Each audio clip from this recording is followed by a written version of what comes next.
Hi there. I'm going to show you how to install the KITE AMP test software onto a batch of iPads. This video assumes that you are using Configurator to supervise a group of iPads and that you kind of know basically how to use Configurator. So here's how to do it. First, you got to go to iTunes to get the app. So you go to the App Store in iTunes, search for KITE, hit enter. You'll see it in here. There it is, KITE. Down here you'll click download, or maybe it says get. You'll see up here it just downloaded it. It took it about a second. It's a pretty small app on my bandwidth. It might take a little bit longer for you. Then once downloaded out of iTunes, you're going to switch over to Configurator, where you've got your iPads plugged in. I just have one plugged in. It's called KITE Test. You may have a whole bunch of them plugged in which case you want to make sure to do all this or to add the app under all iPads. So under Apps, you click the plus sign.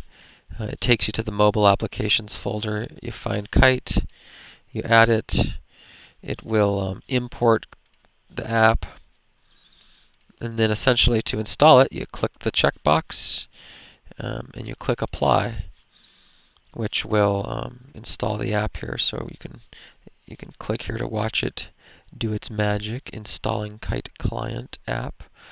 And on the iPad, you'll see the app will actually have appeared on the iPad. So then, on the day of testing, you have to do another thing. You come over to here and you click Settings, and you make sure to do it for all your iPads again. But what you have to do is you have to lock the iPads to only be able to use the KITE Client app. This is also known as I think the accessibility feature or something like that. But in order for the test software to work, it has to be the only possible app that a student can use. So to do that, you just select KITE Client under Lock to App. There's a whole bunch of options, but you don't have to worry about any of them. The defaults will all work. So all you do is Lock to App, KITE Client, click Apply. And then it's going to take a couple seconds to make the various settings on all of your iPads. And now what will happen on the iPad is that it'll launch the KITE app, and it's the only app that will be allowed to run. Students won't be able to double tap the button and switch over to anything else. So that means when you're done with testing, you have to plug those iPads all back in, come back into Configurator, and change this setting back to none so that the iPads will work just like normal iPads. Okay, now I'm going to show you what this looks like on the iPad itself. So when I click the checkbox to enable the KITE client and I click Apply, we're going to see here on the iPad it should appear, the app should appear. You'll notice that I've just got kind of the default apps installed on this iPad currently.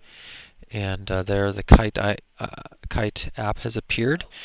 And so now you could try to launch it, but it won't work properly because of that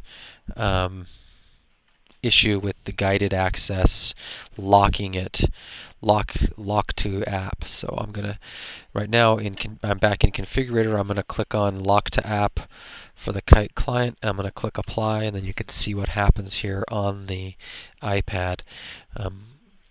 It will launch the app automatically, and even if I click this the big home button multiple times, which I'm doing right now, it won't take me back to the home screen. So you click Get Started, and you're in the KITE app. So you sign in as students, and away they go.